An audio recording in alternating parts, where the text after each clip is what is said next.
بسم اللہ الرحمن الرحیم۔ اللہ کا کرشمہ دیکھنا ہے، نماز فجر کے بعد یہ جلالی آیت 21 بار پڑھیں۔ اللہ تعالیٰ کی ایسی غیبی مدد آئے گی کہ آپ حیران رہ جائیں گے۔ ناظرین محترم، فجر کا وقت وہ مقدس گھڑی ہے جب دنیا خاموش ہوتی ہے، دلوں پر سکون چھایا ہوتا ہے اور رب ذوالجلال کی رحمتیں زمین پر نازل ہو رہی ہوتی ہیں۔ اس وقت کو سحر بھی کہا جاتا ہے جس میں اللہ کا خاص انوار نازل ہوتا ہے۔ یہی وہ لمحہ ہے جب اہل ایمان اپنی پیشانیوں کو سجدے میں رکھ کر رب سے راز و نیاز کرتے ہیں اور وہ دعائیں بے پردہ عرش تک پہنچتی ہیں۔ قرآن مجید میں اللہ تعالیٰ فرماتا ہے والفجر ولیال عشر، قسم ہے فجر کی اور 10 راتوں کی۔ یہ اللہ تعالیٰ کی طرف سے فجر کے وقت کی عظمت اور اہمیت کی قسم ہے۔ نور الہی دراصل اللہ کی طرف سے دلوں پر نازل ہونے والی وہ روشنی ہے جو انسان کی زندگی بدل دیتی ہے۔ جب کوئی بندہ فجر کے وقت وضو کر کے نماز ادا کر کے قرآن کی تلاوت کرتا ہے یا اللہ کا ذکر کرتا ہے تو اس کے دل پر اللہ کا نور نازل ہوتا ہے۔ یہی نور اسے گناہوں سے بچاتا ہے، دل کو سکون دیتا ہے اور راستہ دکھاتا ہے۔ حضور نبی کریم صلی اللہ علیہ وآلہ وسلم نے فرمایا، تمہارے لیے صبح کے وقت برکت دی گئی ہے۔ یہ حدیث ہمیں اس وقت کی روحانی اور دنیاوی برکتوں کی خبر دیتی ہے۔ فجر کے وقت کی عبادت نہ صرف آخرت میں نجات کا ذریعہ بنتی ہے بلکہ دنیا میں بھی کامیابی، رزق میں وسعت، بیماریوں سے حفاظت اور سکون قلب جیسی بے شمار برکتیں لاتی ہے۔ تو ناظرین محترم، ہمارا آج کا وظیفہ بھی نماز فجر کے بعد ایک جلالی آیت کو 21 بار پڑھنے کا عمل ہے کہ جس کے پڑھنے سے آپ اللہ تعالیٰ کا کرشمہ دیکھیں گے۔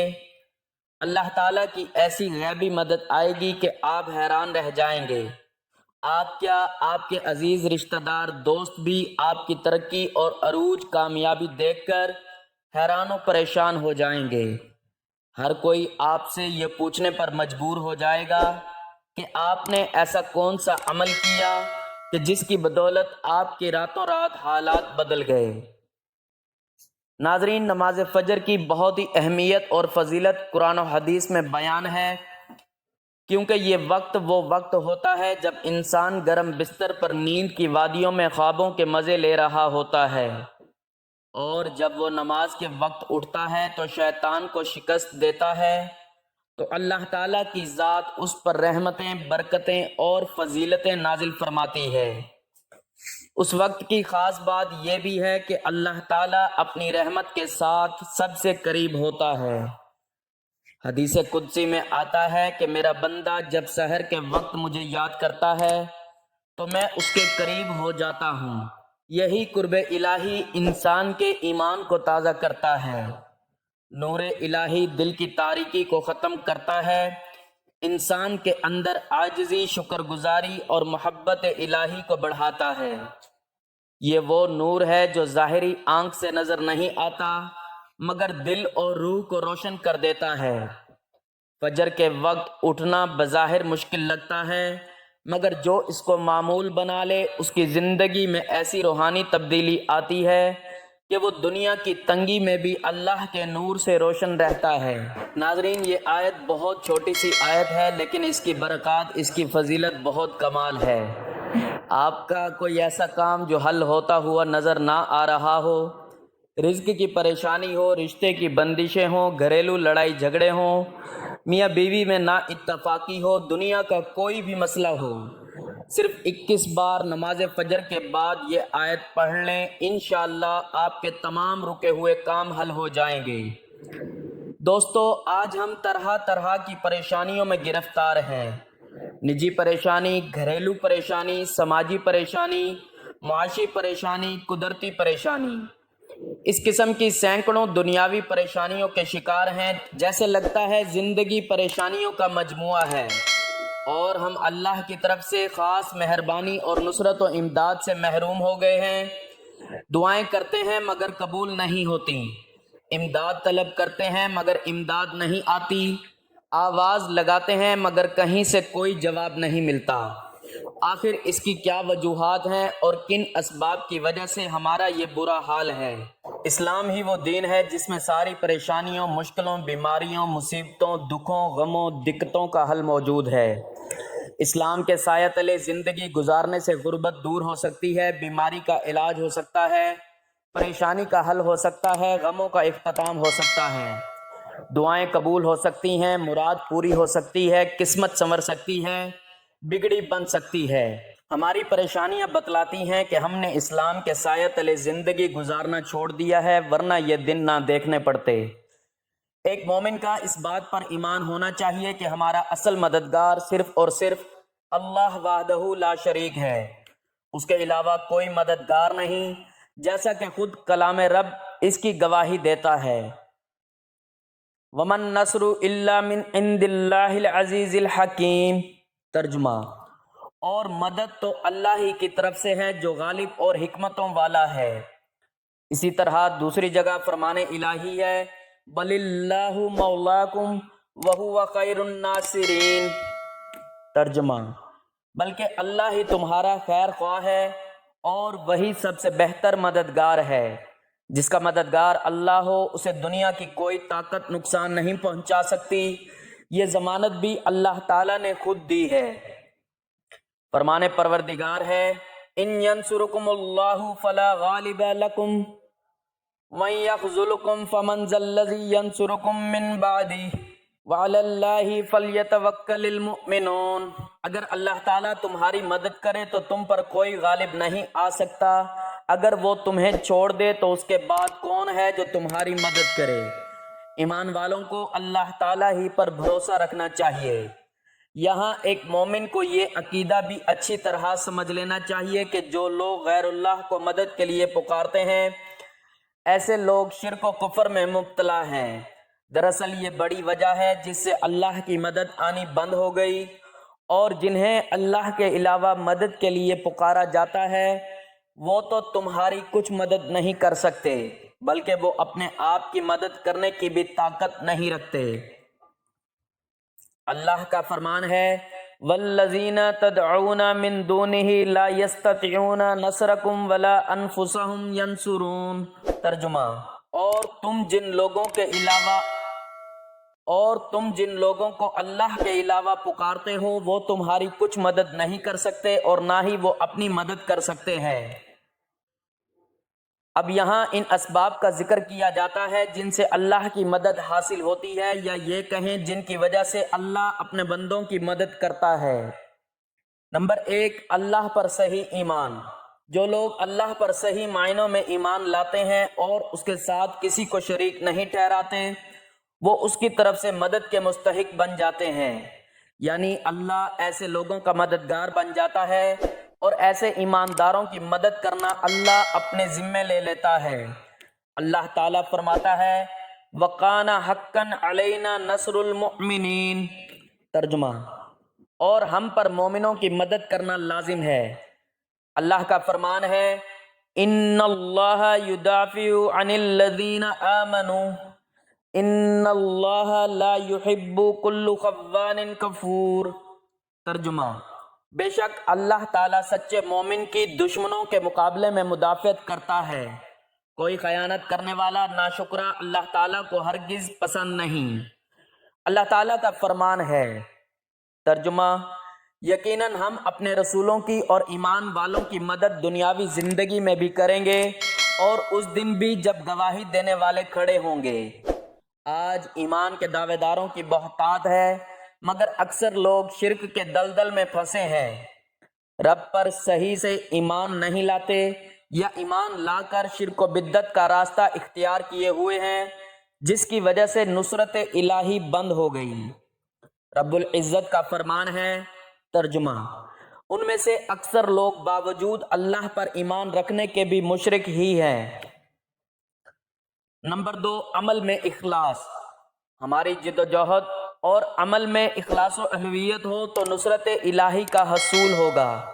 نبی کریم صلی اللہ علیہ وآلہ وسلم کا فرمان ہے، ترجمہ: بے شک اللہ اس امت کی مدد کرتا ہے کمزور لوگوں کی وجہ سے، ان کی دعاؤں، ان کی عبادت اور ان کے اخلاص کی وجہ سے۔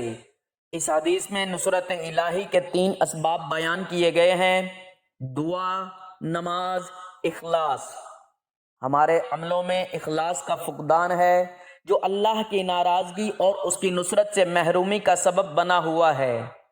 اولاً عملوں میں کوتاہی، اس پر مستزاد اخلاص کی کمی یا فقدان، شہرت، ریا، دنیا طلبی نے ہمارے عملوں کو عکارت کر دیا اور ساتھ ساتھ نصرت الہی سے بھی محروم ہو گئے۔ نمبر 3، دعا۔ دعا مومن کا ہتھیار ہے جو ہمیشہ اپنے ساتھ رکھتا ہے، سفر میں ہو یا حضر میں، حالت جنگ ہو یا حالت امن، مصائب و مشکلات ہوں یا خوشحالی، ہر موقع پر مومن دعا کے ذریعے رب کی رضامندی اور مدد طلب کرتا ہے۔ سیرت نبوی صلی اللہ علیہ وآلہ وسلم سے اس کی ایک مثال دیکھیں۔ بدر کا میدان ہے، ایک طرف نہتے 313 مسلمان، دوسری طرف ہتھیاروں سے لیس 1000 کا لشکر کفر۔ آپ صلی اللہ علیہ وآلہ وسلم نے بڑی جماعت کے مقابلے میں اپنی چھوٹی جماعت کو دیکھا تو اللہ تعالیٰ سے نصرت کی دعا کی۔ مسلم شریف کے الفاظ ہیں، ترجمہ: اے اللہ، مسلمانوں کی یہ جماعت اگر ہلاک ہو گئی تو روئے زمین پر کوئی تیری عبادت کرنے والا نہ ہوگا۔ رب نے دعا قبول کر لی اور قرآن کی آیت نازل کر کے نصرت کی بشارت سنائی۔ ترجمہ: اس وقت کو یاد کرو جب کہ تم اپنے رب سے فریاد کر رہے تھے، پھر اللہ تعالیٰ نے تمہاری سن لی کہ میں تم کو 1000 فرشتوں سے مدد دوں گا جو لگاتار چلے آئیں گے۔ آج ہماری دعاؤں کی عدم قبولیت میں 3 عوامل کا زیادہ دخل ہے: اخلاص کا فقدان، بد عملی اور حرام معیشت۔ ان 3 منفی عوامل کو دور کر دیا جائے تو دعائیں بلا شبہ قبول ہوں گی۔ مسلمانوں کا ایک طبقہ غیر اللہ سے امداد طلب کرتا ہے جو سراسر شرک ہے۔ اس حال میں مرنا معجب جہنم ہے۔ دعا عبادت ہے اور عبادت صرف اللہ کے لیے ہے۔ آج مسلمانوں کے ایک مخصوص طبقہ نے، جن کی اکثریت ہے، مشرکوں کی طرح غیر اللہ کی پکار لگا کے دنیا سے امن و امان اور نصرت الہی کو روک رکھا ہے۔ ایسے گمراہ مسلمانوں کی اصلاح قلیل سچے مومن کے سر ہے۔ نمبر 4، نماز۔ رب کی خالص عبادت مومن کی زندگی اور مقصد حیات ہے۔ اس دعوت کو لے کر تمام انبیاء آئے۔ نبی صلی اللہ علیہ وآلہ وسلم نے مکی دور میں جو 13 سال پر محیط ہے، اسی دعوت پر کڑی محنت کی۔ نماز مومن سے کسی بھی حال میں معاف نہیں۔ میدان جنگ میں جہاں ایک لمحہ دوسری جانب التفات کا موقع نہیں، نماز کے وقت میں نماز قائم کرنا ہے، یعنی وقت نماز کو بھی مؤخر نہیں کر سکتے، اور کیوں کر معاف ہو، یہ تو مقصد حیات ہے۔ نبی صلی اللہ علیہ وآلہ وسلم فرائض کے علاوہ سنن کی ادائیگی اس قدر کرتے کہ پاؤں میں ورم آ جاتا۔ آپ صلی اللہ علیہ وآلہ وسلم ہر پریشان کن معاملہ میں نماز کا سہارا لیتے ہیں۔ اس لیے ہم دیکھتے ہیں کہ مصائب کے مواقع پر نماز کا حکم ہے، بارش کی نماز، سورج اور چاند گرہن کی نماز اور زلزلہ کی نماز وغیرہ۔ لہٰذا ہم نماز کے ذریعے رب سے استغاثہ کریں۔ اللہ کا حکم ہے، وَاسْتَعِینُوا بِالصَّبْرِ وَالصَّلَاةِ وَإِنَّهَا لَكَبِیرَةٌ إِلَّا عَلَى الْخَاشِعِینَ۔ ترجمہ: اور صبر اور نماز کے ساتھ مدد طلب کرو، یہ چیز شاق ہے مگر ڈرنے والوں پر۔ نمبر 5، صبر۔ مصائب پر صبر کرنے سے بھی اللہ کی مدد آتی ہے۔ جو مومن صبر کے ساتھ رب ہی کو پکارتا ہے اور اسی سے امداد طلب کرتا ہے، اسے اللہ تعالی ہر بلا سے نجات دیتا ہے، بلکہ ایسے لوگوں کے ساتھ ہمیشہ اللہ لگا رہتا ہے۔ یا ایھا الذین آمنوا استعینوا بالصبر والصلاۃ ان اللہ مع الصابرین۔ ترجمہ: اے ایمان والو، صبر اور نماز کے ذریعے مدد چاہو، اللہ تعالیٰ صبر والوں کا ساتھ دیتا ہے۔ نمبر 6، اللہ ہی پر توکل۔ انسان بے صبرہ ہے، تھوڑی سی مصیبت آتی ہے گھبرا جاتا ہے اور رب سے نجات مانگنے کے بجائے غیروں سے امداد طلب کرنے لگ جاتا ہے اور اسی پر توکل کر بیٹھتا ہے۔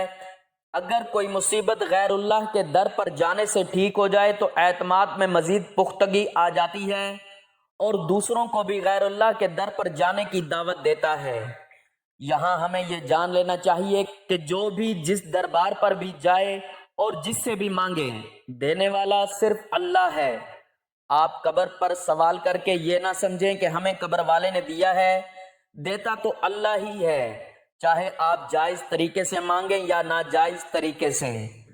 فرق صرف اتنا ہے کہ جائز طریقے سے مانگنے سے اللہ بخوشی دیتا ہے اور ناجائز طریقے سے مانگنے سے کبھی کبھی اللہ دے تو دیتا ہے، بدلے میں اس کا ایمان چھین لیتا ہے۔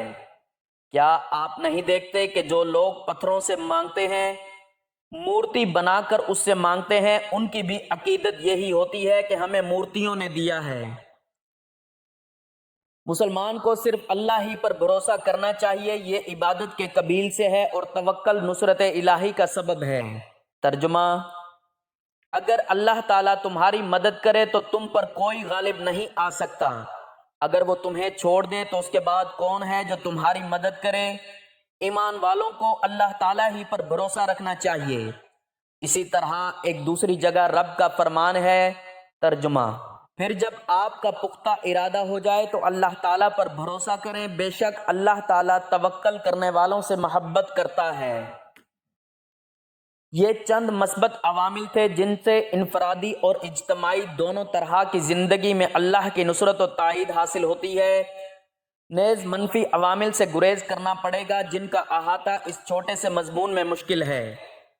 بطور خلاصہ یہ کہہ سکتا ہوں کہ ہم شرک و بدعت، فسق و فجور، اعمال قبیحہ، فتنہ و فساد، ظلم و فساد، کفر و نفاق اور حرام خوری، رشوت، سود، غبن، چوری، حرام پیشہ وغیرہ سے بچیں اور اسلام کے سایہ تلے زندگی بسر کریں، یعنی دین کو پوری طرح قائم کریں۔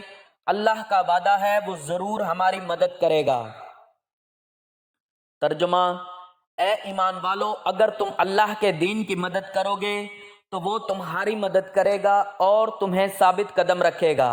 محترم ناظرین، ہم میں سے اکثر لوگوں کو ایک شکوہ ہمیشہ رہتا ہے کہ روزی میں برکت نہیں، گھر میں برکت نہیں، کتنا ہی کما لیں پتہ ہی نہیں چلتا کہ کہاں گیا۔ ہر وقت کوئی نہ کوئی پریشانی رہتی ہے، کبھی بیماری تو کبھی کوئی اور تنگی۔ اگر ہم اس تمام بے برکتی، تنگ دستی، بے روزگاری اور پریشانیوں کو نماز فجر کی عدم ادائیگی کے پس منظر میں دیکھیں تو معلوم ہوگا یہ سب بے برکتی اسی سبب سے ہے کہ ہم نماز فجر کی ادائیگی میں حد درجہ کوتاہی، غفلت، لاپرواہی اور سستی کا شکار ہیں۔ رسول اللہ صلی اللہ علیہ وآلہ وسلم کی اس حوالے سے متعدد احادیث موجود ہیں جن میں رزق کی تقسیم و فراوانی اور برکت کو نماز فجر کی ادائیگی سے مشروط کیا گیا ہے۔ ایک فرمان نبوی صلی اللہ علیہ وآلہ وسلم کا مفہوم ہے کہ رزق تقسیم کرنے والا فرشتہ ہر صبح فجر کے وقت بندوں کا رزق لے کر زمین پر اترتا ہے، لہذا جو دروازہ فجر کے وقت کھلا ہوتا ہے فرشتہ اس کا رزق دروازے پر رکھ کر چلا جاتا ہے، اور جو دروازہ فجر کے وقت بند ہوتا ہے فرشتہ اس کا رزق واپس لے کر چلا جاتا ہے۔ اس فرمان نبوی صلی اللہ علیہ وآلہ وسلم میں فجر کے وقت دروازہ کھلا ہونے کا مطلب یہ ہے کہ جس گھر کے افراد صبح فجر کے وقت بیدار ہو کر نماز فجر ادا کرتے ہیں انہیں ان کا رزق عطا کر دیا جاتا ہے۔ دروازہ بند ہونے سے مراد یہ ہے کہ جس گھر کے رہنے والے صبح فجر کے وقت سوتے رہتے ہیں اور نماز فجر کی ادائیگی میں غفلت کوتاہی کے مرتکب ہوتے ہیں انہیں ان کے رزق سے محروم رکھا جاتا ہے۔ ناظرین کرام، اب وظیفے کی جانب چلتے ہیں۔ یہ عمل کون سا ہے؟ یہ خاص وظیفہ کون سا ہے؟ اس کو کرنے کا کیا طریقہ کار ہے؟ اسے کس وقت اور کتنی بار کرنا ہے؟ دولت مند بننے کی یہ ایک آیت پڑھیں، پورے یقین اور اعتماد سے پڑھ لیں، انشاءاللہ تمام پریشانیاں ختم ہو جائیں گی، ہر مشکلات ختم ہو جائیں گی۔ پوری زندگی میں مختلف طرح کی پریشانیوں سے واسطہ رہتا ہے، انسان کو مختلف طرح کی آزمائشوں سے واسطہ رہتا ہے، حالات ہمیشہ ایک جیسے نہیں رہتے، زندگی میں اتار چڑھاؤ آتا ہی رہتا ہے، تو بس آپ لوگوں نے صبر کرنا ہے اور ہمیشہ نماز کی پابندی کرنی ہے۔ قرآن پاک میں بھی ہے کہ اللہ صبر کرنے والوں کے ساتھ ہے، جتنا آپ صبر کرو گے اللہ پاک آپ کو اتنا زیادہ اور بہتر اجر عطا کرے گا۔ ہر مشکل کے ساتھ آسانی بھی چھپی ہوتی ہے۔ کئی لوگ ایسے ہیں جن کو دنیا میں ہر طرح کی ٹھوکریں لگتی ہیں، ان کو غربت کا بھی سامنا کرنا پڑتا ہے، مشکلات بھی آتی ہیں، یہاں تک کہ کچھ تو بیکاری اور فقیر بھی بن جاتے ہیں، لیکن پھر جب اللہ پاک ان پر اپنا فضل و کرم نازل کرتا ہے تو وہ صرف اور صرف اللہ تعالیٰ سے مانگتے ہیں، تو اللہ پاک ان کو عطا فرماتا ہے کہ ان کے پاس کسی بھی چیز کی کمی نہیں رہتی۔ میری اللہ پاک سے دعا ہے کہ اے میرے پاک اللہ، اے میرے غفور الرحیم، دنیا جہان کے سارے خزانے آپ کے ہی پاس ہیں، آپ کے خزانوں میں تو کسی چیز کی کوئی کمی نہیں ہے۔ میرے اللہ، جتنے بھی لوگ دنیا میں پریشان حال ہیں یا تنگ دست ہیں، طرح طرح کی مشکلات اور مصائب میں گھرے ہوئے ہیں، میرے اللہ ان کی مشکلات کو ختم فرما دے اور ان کو شاد و آباد کر دے، آمین۔ محترم ناظرین اکرام، نماز فجر کا خاص عمل میں آپ کو بتانے لگا ہوں۔ یہ قرآن پاک کی چھوٹی سی جلالی آیت ہے، اور فجر کے بعد جب کوئی میرا بھائی یا میری بہن اس آیت کو 21 مرتبہ پڑھ لے گا تو وہ اللہ تعالیٰ کا کرشمہ اپنی آنکھوں سے خود دیکھے گا، اس کو اتنا نوازا جائے گا کہ وہ خود حیران ہو جائے گا۔ یہ وظیفہ ہمیں بڑی محنت سے ملا ہے، اور مجھے اپنے اللہ پر پورا یقین ہے کہ آپ کو ہر چیز ملے گی۔ یہ بڑا ہی مجرب عمل ہے اور بڑا ہی خاص عمل ہے۔ اللہ والو، یہ وظیفہ آپ نے اس طرح کرنا ہے کہ جب آپ فجر کی نماز ادا کر لیں اس کے بعد اسی جگہ پر بیٹھے رہنا ہے۔ آپ نے اول اور آخر میں 7 مرتبہ درود ابراہیمی پڑھ لینا ہے۔ ایک مرتبہ درود ابراہیمی میرے ساتھ بھی پڑھ لیں تاکہ ثواب ہو۔ اللہم صلی علی محمد وعلی آل محمد کما صلیت علی ابراہیم وعلی آل ابراہیم انک حمید مجید۔ اللہم بارک علی محمد وعلی آل محمد کما بارکت علی ابراہیم وعلی آل ابراہیم انک حمید مجید۔ درود پاک پڑھنے کے بعد آپ 21 مرتبہ یہ آیت پڑھ لیں، اللہم انصرنا فإنک خیر الناصرین، اللہم انصرنا فإنک خیر الناصرین۔ اے اللہ مدد دے کیونکہ تو بہترین مدد دینے والا ہے۔ ناظرین، 21 مرتبہ جب آپ لوگ یہ آیت پڑھ لیں تو 60 مرتبہ استغفر اللہ استغفر اللہ استغفر اللہ پڑھنا ہے۔ انشاءاللہ اس عمل کی برکت سے مال و دولت میں خوب اضافہ ہوگا، اور اگر کوئی شخص اپنا کاروبار بڑھانا چاہتا ہے تو اس کے لیے بھی یہ وظیفہ بڑا ہی مجرب ہے، بڑا ہی خاص وظیفہ ہے۔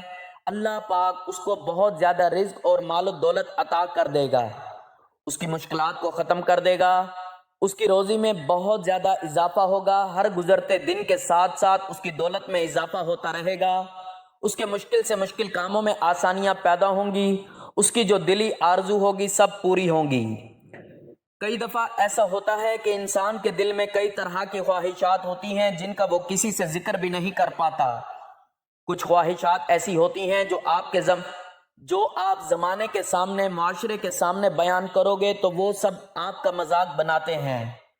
تو ناظرین، جس طرح بھی حالات ہوتے ہیں اپنے اللہ کو ہی بتایا کریں۔